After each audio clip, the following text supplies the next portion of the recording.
Blockchain, crypto, NFTs, DeFi, metaverse, Web3 is literally eating the world, and community builders are the new leaders.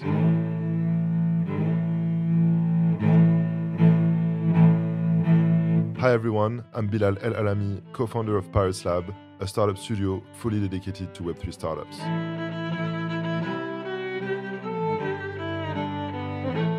In Pirates Land, I'll give the mic to Web3 builders, founders, and investors so that we can deep dive with them into what is truly about Web3 entrepreneurship. No conventional bullshit, only creativity, rebellion, and community-driven insights. All right. Bonjour tout le monde. Aujourd'hui, on se retrouve pour un nouvel épisode, encore une fois en français. Cette fois, je reçois Karen Jouve, mon amie de longue date. En fait, tous les gens que je reçois dans le podcast, c'est mes copains. Mais mon amie de longue date, personne que je trouve très impressionnante dans l'écosystème, toujours très dynamique, très proactive, un vrai exemple à suivre. Merci d'avoir accepté l'invitation, Karen. Merci à toi de m'avoir invité. Je te retourne le compliment. Merci. Écoute, sans plus attendre, on jumpons dans le sujet.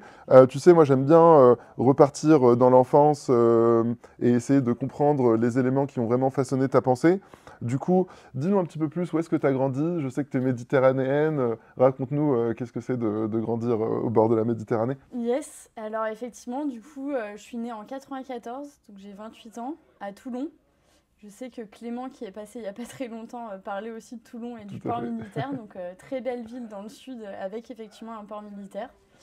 Une enfance plutôt sympa, au bord de la mer, ponctuée avec beaucoup de sport. Parce qu'à l'époque, je faisais beaucoup de sport. Et je me rêvais à une carrière professionnelle. Mais bon, finalement, j'ai bien fait de changer. Enfin, en tout cas, j'espère. Et puis voilà, j'ai évolué dans le sud. J'ai fait ensuite des études à Sciences Po à Aix. Donc, je suis restée quand même dans le sud. Puis je suis partie à l'EM Lyon pour faire un Master Spé, où je me suis spécialisée dans le conseil. Et puis j'ai démarré ma carrière chez Wavestone à Paris, donc un grand cabinet de conseil, pour faire consultante. J'ai rencontré plus d'un consultant de Wavestone en soirée. C'est ça. Des consultants de Wavestone en soirée. Exactement. Et voilà, j'ai fait consultante en transformation digitale. C'est là qu'on s'est connus d'ailleurs. Avec le premier radar Web3, comment vous aviez appelé ça ? Ouais, en fait, on avait lancé des radars blockchain. Ouais. Le but, c'était de screener un peu les startups du marché. Le premier, je crois qu'on l'a lancé en 2019. Et du coup, il y avait EquiSafe dedans. Ouais. Et c'est comme ça qu'on s'était rencontrés. Et effectivement, on portait l'offre avec Guillaume, on portait l'offre Web3. Enfin, à l'époque, on l'appelait blockchain. Mais c'est devenu l'offre Web3 ensuite. Excellent. Donc, c'est toi et Guillaume qui avez monté la business unit, en fait.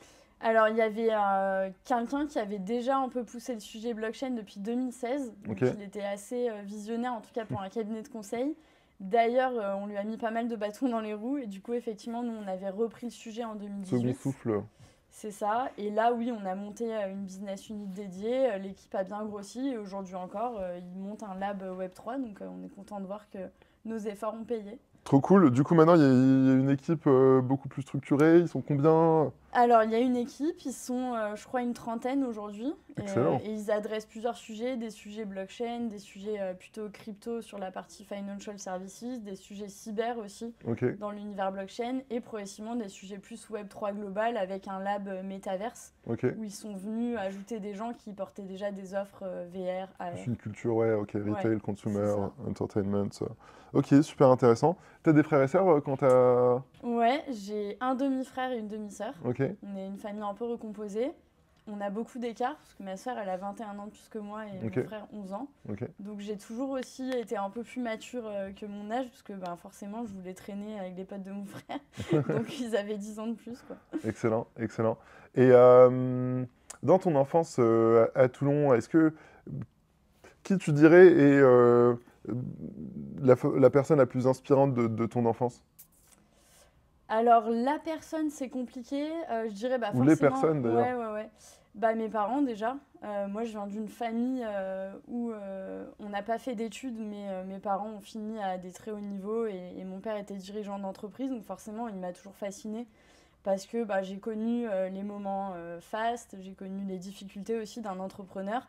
Et en même temps, ils m'ont toujours acculturée dans cette logique vraiment de travailler. de travailler avant tout en fait pour réussir et d'aller vraiment poursuivre ses objectifs. Et vu qu'eux n'avaient pas forcément fait d'études, ils m'ont aussi poussé beaucoup à viser l'excellence quoi, pour que je puisse après m'ouvrir le champ des possibles. Et je dirais que la deuxième personne qui a vraiment été un mentor pour moi, c'était mon prof de tennis. Parce que je faisais beaucoup de tennis, en fait j'y passais ma vie, toutes mes soirées, mes mercredis, mes week-ends.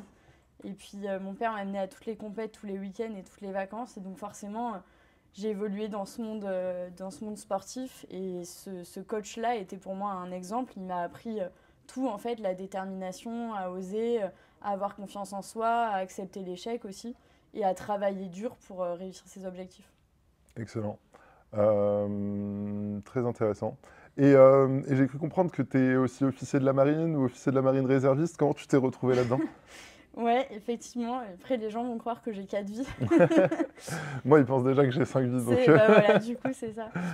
Oui, effectivement. Alors, en 2018 aussi, comme je m'ennuyais un peu dans le conseil, je me suis dit que je voulais rajouter une corde à mon arc. Et en fait, venant de Toulon et ayant fait des stages très tôt à l'état-major de la Marine nationale et dans l'armée, j'ai toujours été attirée par l'univers militaire. Et en fait, à la base, je voulais en faire ma carrière. Je voulais faire officier dans la marine.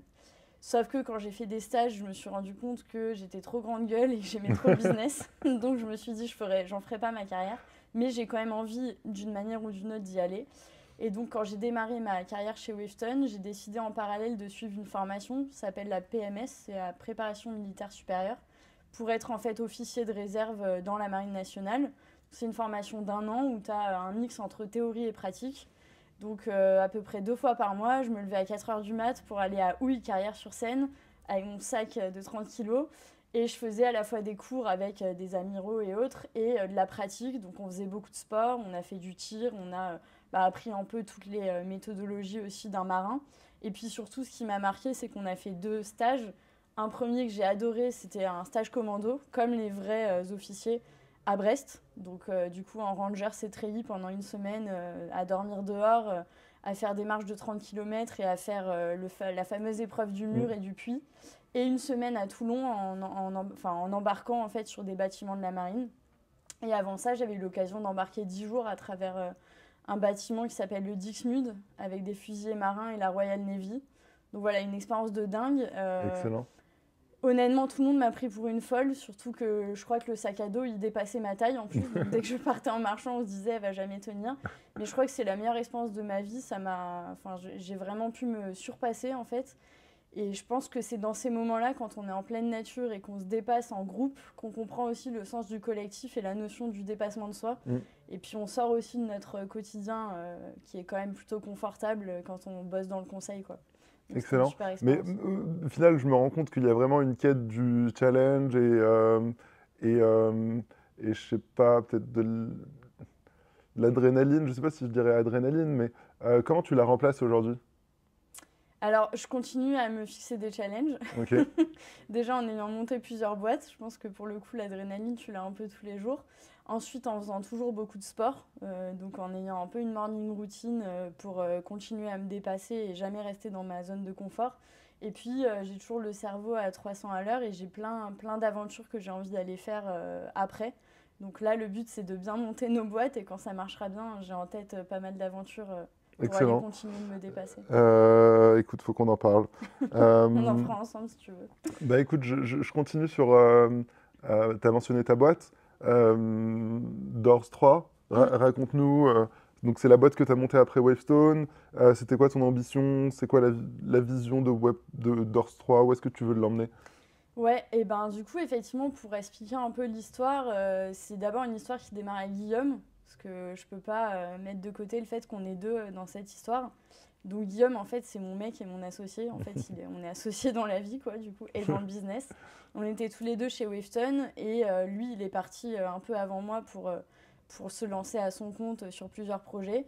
Et on avait toujours eu envie de monter une boîte. Et en fait, l'an dernier, en novembre, je me suis fait contacter par le RCT, donc le Rugby Club Toulonnais, après avoir fait un certain nombre de podcasts et d'articles sur le sport et le Web3, et ils m'ont demandé de les accompagner. Et donc en fait, ça a été un peu l'élément déclencheur pour nous. C'était un moment où justement on sentait qu'on voulait monter quelque chose dans le Web3 parce que on avait aussi envie de sortir de l'effet grosse boîte de Wavestone et de pouvoir vraiment être des builders.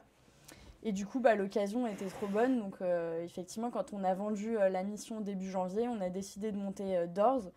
Aussi parce qu'on faisait le constat que beaucoup de grandes marques traditionnelles allaient aller dans le Web3 et qu'il y avait peu, voire pas, d'acteurs capables de les accompagner en ayant une vision stratégique et une vision de long terme et pas juste en étant en gros une plateforme et une solution. Pour nous, il manquait vraiment cet acteur conseil qui soit spécialisé Web3. Et donc en fait, l'ambition et la raison d'être de base de Doors, c'était ça, c'est être le premier cabinet de conseil indépendant spécialisé dans le Web3 pour être vraiment le partenaire de long terme des marques et les accompagner sur tout le cycle de vie du projet, tout en ayant vraiment cette vision d'indépendance. C'est-à-dire que du coup, on peut aller bosser avec n'importe quel acteur tech. Et finalement, l'histoire a bien démarré puisque ça fait pas encore un an et aujourd'hui, on a 2 autres boîtes. On a monté Doors Sport ensuite, qui est vraiment une agence Web3 dédiée au sport. On a rajouté la partie créative puisqu'on a fait une joint venture avec une agence créative, La Fourmi. Et on annoncera dans quelques jours, quelques semaines, la création d'une 3e marque plutôt dédiée au métaverse et au gaming, mais toujours sur une vision de builder et de conseil en fait. Et tout ça dans Doors Consulting Group, du coup, qui sera notre marque en fait, et qui marque aussi une ambition assez forte d'être un acteur global qui pèse et qui s'internationalise. Ouais, clairement, vous êtes combien là en ce moment? Quand est-ce que ça a commencé exactement? Alors, ça a démarré officiellement en mars 2022. Donc, on était 2. Donc, ça fait 9 mois, quoi. Et ça fait 9 mois. Depuis, du coup, on est 10 maintenant sur Doors. On est 4 associés. 3 à venir de Wavestone, d'ailleurs. Sur Doors Sport, on est 4, plus nos 2 associés. Et puis, sur la dernière marque, on est 4 aussi. Ok. Voilà. Excellent. Ça Ouais. construit ton empire. C'est que le début.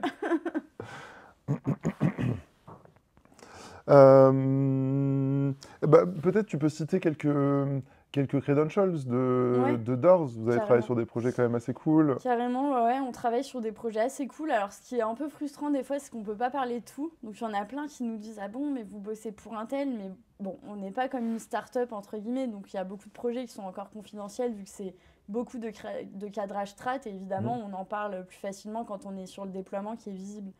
Mais parmi les clients, moi, qui m'ont passionné et avec qui on bosse toujours, il y a dans l'univers du sport le RCT qui est vraiment notre client historique, avec qui on lance là des premiers drops NFT et bientôt 2 plateformes métaverses. On a la Fédé de foot aussi, avec qui on s'est bien éclaté et on a eu plein d'idées, notamment à l'occasion de la Coupe du Monde. Et tu verras, il y a tout un gros projet stratégique là, qui sort sur vraiment la notion de fan engagement et de casier digital en fait, du supporter. On travaille avec les équipes d'Alpine aussi, Alpine et Alpine F1, sur une vision stratégique et le déploiement de toutes leurs activations. Puis dans d'autres domaines, on travaille avec le groupe Renault et ses différentes marques, donc en l'occurrence Dacia Mobilize et du coup je citais Alpine, ou encore Yves Saint Laurent Beauté et Fimalac Entertainment. Donc c'est vraiment des missions sur lesquelles on fait des choses assez différentes, soit de l'acculturation, de l'onboarding d'équipe et de COMEX pour vraiment leur permettre aussi de jumper sur ces sujets et de pouvoir faire de l'idéation en interne, soit sur des gros cadrages stratégiques où on les aide à identifier leur raison d'être et leur positionnement demain dans le Web3 avec des business plans et des visions de long terme, soit sur des déploiements comme on a pu le faire avec le Ballon d'Or aussi et l'équipe. Comment tu les trouves, les corpos avec qui tu travailles? Alors pour l'instant, ils sont venus nous trouver. Donc ça, c'est alors, pas cool. plutôt comment tu les as trouvés pour travailler avec eux, mais plutôt comment tu leur trouves dans leur insertion dans le Web3, dans leur réflexion, dans leur compréhension. Ouais.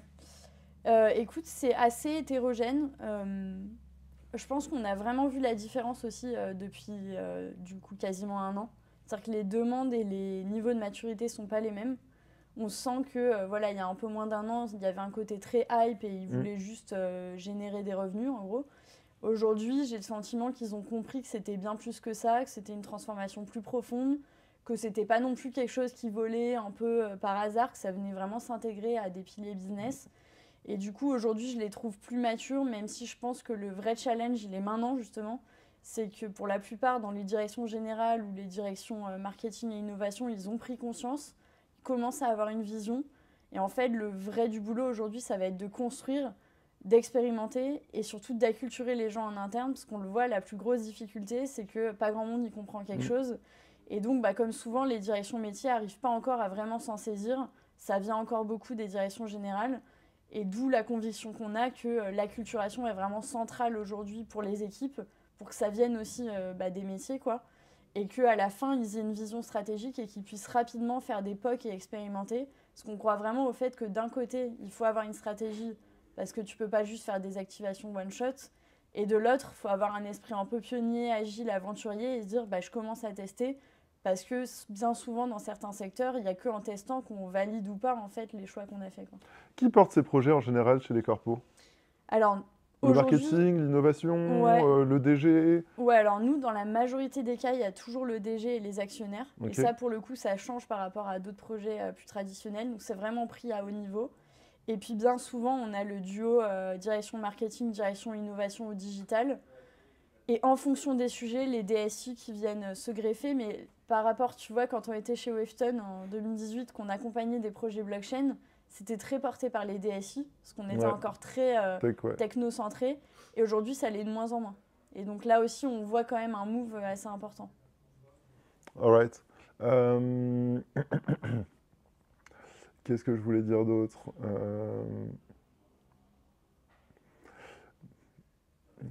Du coup, ces corpos, vous leur faites une sorte de stratégie 3, 6, 9 mois à tiroir pour essayer d'avoir une petite activation court terme et qui pave the way ou qui met les briques pour des activations plus long terme.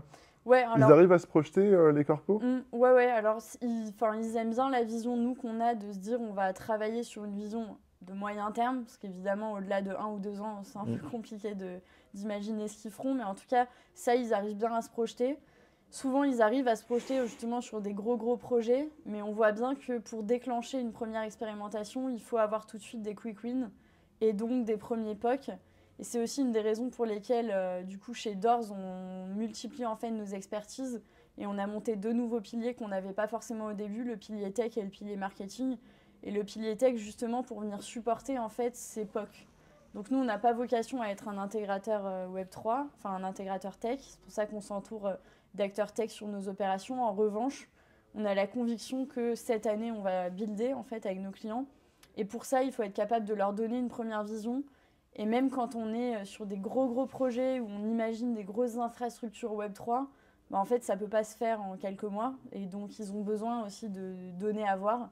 Et donc, c'est pour ça qu'on se structure aussi pour être en capacité avec un lab de pouvoir faire des POC rapidement. Comment vous vous projetez chez Doors là en 2023 To the moon. Écoute, on se projette bien.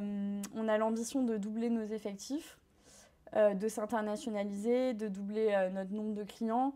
Mais j'ai envie de dire, au-delà de ces chiffres, évidemment, ce sera intéressant aussi en termes de chiffre d'affaires, mais au-delà, moi, ma volonté, c'est vraiment qu'on continue à délivrer le meilleur service en fait, à nos clients. On met vraiment une attention particulière à la qualité du delivery parce qu'on est encore sur un sujet qui est précoce en fait, chez eux. Et donc, voilà, on doit vraiment être des experts et délivrer quelque chose de sans couture sur mesure qui soit nickel. Et donc, nos enjeux, c'est vraiment cela, c'est d'être le plus gros acteur aujourd'hui conseil dans le Web3 parce qu'on pense qu'on a la légitimité et les expertises pour le faire. Et puis enfin, c'est de réussir à concrétiser en fait, tous les projets sur lesquels on a fait du cadrage strat. Parce qu'évidemment, c'est quand même le meilleur moment, c'est une fois qu'on concrétise. Ces corpos, tu les trouves humbles dans leur approche?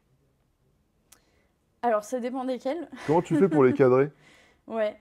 Il y en a qui sont humbles, voire même qui n'osent pas assez. Parce qu'en fait, des fois, on leur dit, surtout, on a une méthodologie avec des workshops d'idéation et on utilise pas mal de techniques d'animation pour vraiment faire sortir en fait, des idées originales. Et des fois, on leur dit, ouvrez les chakras, en fait, justement, c'est un nouveau domaine, allez-y, quoi. Pensez un peu out of the box. Ne ramenez pas toujours à ce que vous connaissez aujourd'hui. Dans la majorité des cas, ça marche plutôt bien. Et puis, il y en a certains qui, je pense, ont aussi des idées qui les dépassent un peu. Mais dans l'ensemble, je trouve qu'ils sont plutôt humbles face au sujet et face à la technologie. Et nous, c'est aussi une conviction qu'on porte, c'est qu'il faut être humble et il faut être agile, en fait. Et on essaye de les mettre dans cette posture-là en se disant qu'il faut aussi être dans une veille permanente et qu'en fait, tous les 3 à 6 mois, il y a des nouveautés. Et pour eux, c'est important de suivre aussi ces nouveautés et de pouvoir, sans être opportuniste, mais de pouvoir quand même aller saisir ces nouvelles opportunités, en fait. Ouais, l'image de Porsche qui s'y est très mal pris. Ok, retournons un petit peu plus sur toi, mais cette fois pas toi la personne, toi l'entrepreneuse. Qu'est-ce que tu as trouvé difficile à la fois dans cette migration de consultante à entrepreneur, mais aussi dans cette transition d'experte en transformation numérique à Web3? Alors, je vais répondre à la deuxième partie d'abord. Sur la partie Web3, en tout cas à l'époque, du coup, en 2018, ce qui était difficile et en même temps que j'ai adoré, c'est que bon, tu avais très peu de choses pour te former, quoi. Donc, c'était globalement, tu t'auto-formais. Il y avait aussi beaucoup de littérature plutôt étrangère et pas encore beaucoup en France. C'était le début des premiers médias crypto. Donc, je pense que la partie la plus dure, c'était de rentrer dedans. Et à cette époque-là, en plus, bah, tu le sais, il y avait une vision très technocentrée, très blockchain. Moi, j'ai fait Sciences Po, donc je ne suis pas du tout une tech, pas du tout ingénieur. Et au début, je trouvais que le ticket d'entrée, il était compliqué. Et d'ailleurs, au début, je n'ai pas compris grand-chose, en tout cas sur la blockchain. Et en fait, je me suis formée à mort et j'ai voulu monter en compétence d'abord sur la partie tech parce que je me suis dit, si je ne fais pas ça, la partie business, je ne la comprendrai jamais. Et donc, c'est ce qui me sert aujourd'hui à avoir vraiment une vision maintenant plutôt use case et business. Et je pense qu'aujourd'hui, bah, ça change. En témoigne l'école que tu viens de créer et où j'ai le plaisir d'intervenir. Mais je pense que c'est un vrai truc, en fait. La formation et l'acculturation sur ce sujet-là, c'était ce qui manquait au début. Et ensuite, sur mon parcours d'entrepreneur, alors moi, je suis toujours plutôt optimiste, donc j'ai du mal à voir les difficultés. Mais je pense que le plus difficile, c'est de devoir tout gérer, en fait, du jour au lendemain. En fait, bah, tu le sais, tu montes ta boîte sur un sujet. Nous, c'était le conseil Web3. Et en fait, tu te rends compte que ça va peut-être constituer que 20% de ton quotidien parce que tout le reste, ça va être de l'administratif, du financier, comprendre toutes les logiques comptables, commencer à discuter avec des prestataires, etc. Et en fait, je trouve que toute cette partie-là, on ne te l'apprend jamais. Je veux dire, moi, je l'ai appris nulle part et il y a juste mes parents qui me l'ont expliqué parce qu'ils étaient à leur compte et heureusement. Mais je trouve que tu arrives dans un océan où globalement tu es à peu près largué en fait. Et donc finalement ce que tu pensais faire en priorité, c'est-à-dire ton métier, bah, tu le fais presque moins. Et je trouve que ça c'est un vrai challenge et au début il y a vraiment besoin de s'onboarder là-dessus, puis de trouver son équilibre pour vite remettre le curseur sur le cœur de ton métier et de ton business. Et en l'occurrence, bah, nous voilà, c'était d'aller délivrer nos missions de conseil, d'être présent aussi dans l'écosystème. Et puis ensuite, bah, évidemment, ce qui est compliqué, c'est de tout allier en même temps. C'est de monter une équipe, d'essayer d'augmenter ta notoriété, de rayonner, de faire tes missions, de remplir la satisfaction client, d'anticiper ton prévisionnel. Et en fait, moi, c'est aussi ça que piloter je trouve... ta trésor. Voilà, piloter ta trésor, dire à ta banque que tu es une entreprise dans la crypto. Donc voilà. Mais je trouve que c'est ça qui est aussi palpitant et c'est là-dessus que ouais, tu te dépasses pas mal. C'est là où tu apprends encore le plus. Ouais, carrément. Clairement. Et c'est quoi l'élément qui t'a hook, qui t'a accroché dans le Web3? Est-ce que c'est l'aspect philosophique? Est-ce que c'est l'aspect métier? Est-ce que je sais pas, l'empowerment sur les données? Moi, ce qui m'a le plus plu au début, c'était deux choses. Ouais, c'était la philosophie, en fait. Le côté vraiment cypherpunk, s'enlever des institutions traditionnelles. En plus, c'est assez marrant parce que moi, j'ai fait Sciences Po. J'avais travaillé au début qu'avec de l'administration publique. Ouais, donc, t'es dans la rupture, là. Ouais, j'étais carrément dans la rupture, mais justement parce que j'avais vu de l'intérieur ce que c'était et je me disais, en fait, c'est plus possible, quoi. Il faut changer de modèle. Donc ça, c'était la première chose. Et la deuxième, c'était plus le côté nouveauté, nouvelle vague technologique. Et en fait, moi, bah, tu l'as compris, je pense, avec mon caractère, j'ai toujours voulu être un peu à l'avant-garde, quoi. Et j'avais un peu cette frustration de me dire, bah, les précédentes vagues, on était trop jeunes, en fait, pour être acteurs. Donc, on a vu Internet, on a vu l'IA aussi. Puis moi, j'étais pas mal sur la cyber à cette époque-là. Mais on était déjà trop tard, en fait. Et celle-là, je me suis dit, OK, là, on a un coup à jouer. Bah là, pour moi, on est dans le sweet spot. Tu vois, on a le bon âge, au bon moment. On était hyper early, exactement. Et c'était à peu près le bon moment. C'était pas trop tôt, pas non plus trop tard. Et c'est ça, en fait, qui m'a excitée. Et je me suis dit, OK, on a un coup à jouer. Et dès que j'ai compris les use cases et ce que ça pouvait apporter d'un point de vue business, et ben, j'ai foncé là-dedans, quoi. Comment tu te retrouves, toi, en tant que personne, dans cet écosystème qui est très masculin? Ouais, c'est un vrai sujet. Qu'est-ce que tu fais pour avoir plus de femmes? Ouais, bah déjà, je pense qu'il faut se montrer et il faut oser, enfin, clairement. Donc, je pense que ça, c'est ce que je fais depuis le début. Et pour te raconter une anecdote, je me souviens un soir à la Tour Franklin, donc chez Wavestone. Je crois qu'il était 20h et avec Guillaume, on regarde, c'était en 2019 du coup. Et La Tribune, ouais, je crois que c'était La Tribune, avait sorti la galaxie blockchain en France. C'était un peu un des premiers articles. Et tu voyais les gens, il n'y avait quasiment pas de femmes. Et je me souviens qu'on a regardé ça et d'abord on s'est dit, il faut que nous on soit dans cette galaxie dans quelques années. Et de deux, j'ai dit, moi j'ai envie d'y être parce qu'en fait à un moment, on parle de rupture justement, on parle d'ouverture, on parle de décentralisation. Enfin, s'il n'y a que des mecs, ça ne va pas le faire. Donc ça, c'était la première chose. Et ensuite, comment je fais je recrute aussi des nanas. Déjà, nous, au sein des associés, en fait, on a la parité parfaite. Et j'essaye vraiment de recruter des nanas. Après, je ne peux pas juste l'axer là-dessus, parce que je crois aussi que la vraie parité, c'est qu'elle ne soit pas forcée. Mais je pense qu'il y a un vrai manque à gagner. Il faut qu'il y ait plus de femmes, et c'est un truc global. Il faut qu'il y ait plus de femmes entrepreneurs, plus de femmes dans la tech, et qu'on ne fasse pas les dérives du passé à ce qu'elles soient juste sur certains postes, RH ou autres, qu'elles soient aussi vraiment des builders, quoi. Tout à fait. On a ça à cœur aussi chez Pirates. Alors, la question suivante, en général, les entrepreneurs, ils n'aiment pas parce que je leur demande qu'est-ce que tu regrettes ou qu'est-ce que tu ferais différemment. Et en effet, il ne faut rien regretter. Mais si tu pouvais refaire quelque chose ou si tu pouvais rencontrer quelqu'un plus tôt, si tu devais refaire ton monde... Avant, du coup? Ouais. Est-ce qu'il y aurait une personne que tu aurais aimé rencontrer plus tôt? Est-ce qu'il y a une ressource que tu aurais aimé trouver plus tôt et qui a été instrumentale dans ta réflexion? Ouais. Si je devais refaire... Ouais, il y a forcément des choses... Tu démissionnerais plus tôt ou pas? Justement, c'est une vraie question. Si je devais refaire, je me dis qu'il y a peut-être des choix que j'aurais pas fait, effectivement. Parce que moi, j'ai tendance à aller à fond, en fait, dans les trucs dans lesquels je suis. Et je pense qu'effectivement, par le passé, je me suis peut-être un peu trop donnée à des moments pour des choses qui m'appartenaient pas. Et en fait, ça m'a aidé, forcément. Ça m'a ouvert des portes. Mais je me dis que j'ai peut-être, à des moments, pas saisi certaines opportunités, là où j'aurais pu les saisir, en fait, et démarrer beaucoup plus vite. Et je me souviens très bien de moments cruciaux où tu te dis, ok, là j'ai deux choix qui s'offrent à moi. Soit je pars et je rentre dans telle start-up, mais en même temps c'est hyper risqué, nanana. Soit je reste et voilà, en gros je suis tranquille. Donc ça, c'est clair que si c'était à refaire, je pense que j'aurais peut-être pris des décisions plus tôt. Après, sur les personnes à rencontrer, ouais, en fait, je pense que, tu vois, moi j'ai toujours osé dans ma vie. Mais je pense qu'à un moment, j'ai eu un déficit de légitimité dans le Web3. Et tu vois, quand on s'est lancé en fait sur le sujet, le fait qu'on était tagué consultant de Wavestone, moi, des fois, j'avais l'impression qu'on n'était pas légitime et qu'on était juste, entre guillemets, consultant d'eux, quoi. Et donc, oui, on allait à des events, on faisait des trucs, mais bon, c'était pas très important. Et je pense qu'à cette époque-là, j'ai pas osé aller voir certaines personnes que je vais voir maintenant librement, parce que je me disais, ils vont me prendre de haut, tu vois. Et ça, je me dis, c'est un peu dommage, parce que j'aurais pu le faire. Et en fait, je me suis rendu compte, et c'est peut-être très français, mais du jour au lendemain, tu crées ta boîte. Sur LinkedIn, il y a écrit CEO, et là, tu sais pas pourquoi, mais des gens que tu contactais avant qui te répondaient jamais, ils se mettent à te dire, bah ouais, avec plaisir, on se boit un café. Et je me dis, il y a peut-être ce truc aussi qui est quand même assez français du poste, et qui est dommage, mais c'était peut-être à moi aussi de provoquer avant. Ok, très bon point. Est-ce qu'il y a des ressources que tu recommanderais à nos auditeurs? Des ressources, Ouais. c'est-à-dire des... Podcasts, livres, whatever.